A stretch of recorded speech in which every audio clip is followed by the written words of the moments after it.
U.S. President Joe Biden announcing his re-election bid today, formally saying that he's out for a second term.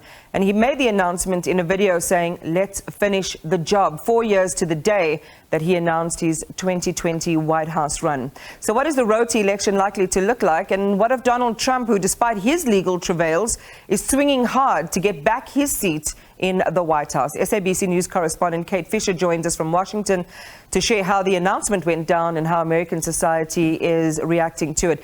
Kate, good evening to you and welcome. What was in the video? What message and ticket is Joe Biden planning to run on?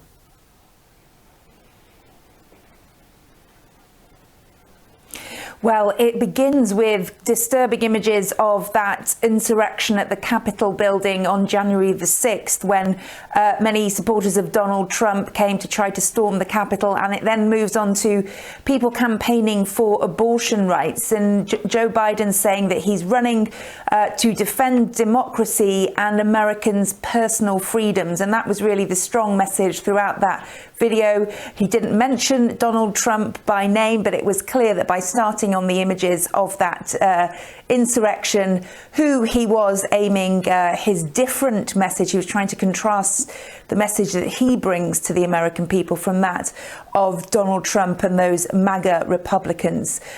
So, yeah, he said that every generation faced a moment to defend democracy, and this one is ours.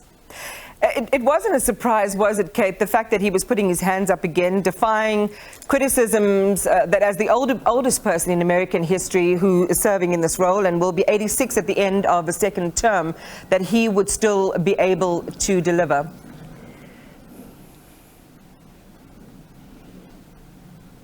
Yeah, and that is a big question and issue for Joe Biden's re-election team. He is already 80 years old, and as you say, if he wins the next election, he'll be 86 at the end of his term. And there are many Americans who think that that's simply too old, and many Democrats that think that too. But there simply isn't anybody else in the party that has shown to be popular or shown to have any fresh new ideas and support behind them to challenge Joe Biden to this nomination. So in the absence of any heavy hitters, he is the favourite within the party and is likely to win the Democratic nomination. But as you say, his age is an issue for voters, and it'll be something that the Republicans pounce upon and use in their campaigns to try to say that they are a better bet, although Donald Trump, potentially his rival, is no spring chicken at 76 years old either. Another issue for Joe Biden and his age, perhaps, is the fact that a US presidential election is notoriously hard work. It's exhausting, it's rigorous. Last time he stood for election was during the pandemic, and he was able to do much of it from home. There was the Republicans criticised him for spending time in his basement.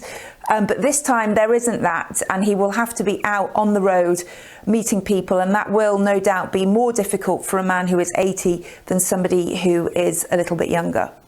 From our vantage point, and we'll get to how Americans are reacting to it in a moment, and what's Trump planning on doing, you see both of these candidates, and now they're well known to us, is the question around, is this the best the Democrats and the Republicans have to offer?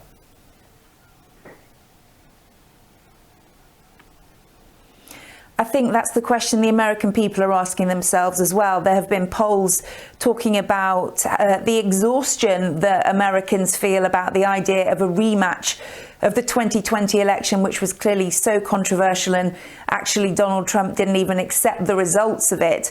There is exhaustion, fatigue in the US about that, and concern that there hasn't been anyone else that's risen through the ranks, certainly in the Democratic Party, to challenge Joe Biden. Donald Trump has several challenges already within the Republican Party, and several others who are looking like they may announce. And that, again, though, whether there is anybody there who can overtake Donald Trump remains to be seen.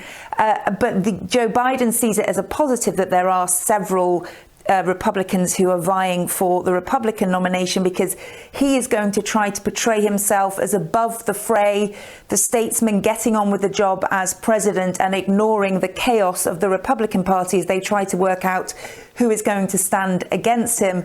The Republicans, for their part, will be trying to say that they're going to offer something different. They're going to say that Joe Biden has presided over record high inflation, and they're going to talk about his age, about the withdrawal from Afghanistan. So Joe Biden's going to try to disassociate himself from the chaos of the Republicans while they continue to use as much as they can about his past record to try to beat him on the trail. Kate, final quick question, and it has to be quick because we're almost out of time. But in South Africa, we talk about, having this kind of youthful energy in leadership. And it's certainly a political pursuit in some quarters here. When you look at the voting profile, the voting demographic profile of supporters across the aisle for these two individuals, I mean, who are they typically? And does it include young people in droves? Are these, the types of candidates that young people, young Americans want to see in the highest seats in the land?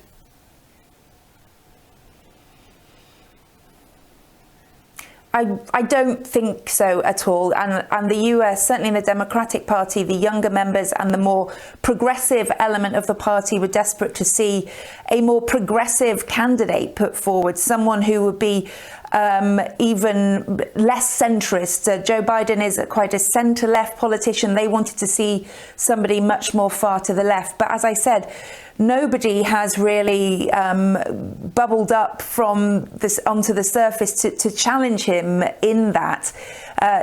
As yet, there hasn't been anyone with enough clout to knock Joe Biden off the top in terms of who will be the nominee. But yes, certainly, you're right. In terms of engaging young Americans in the political process, having two, if Donald Trump is the Republican nominee, two old men racing in the race, once again, the same two men as 4 years ago, is not inspiring for young people here. Kate Fisher, our SABC news correspondent, live for us from Washington. Thank you for that update.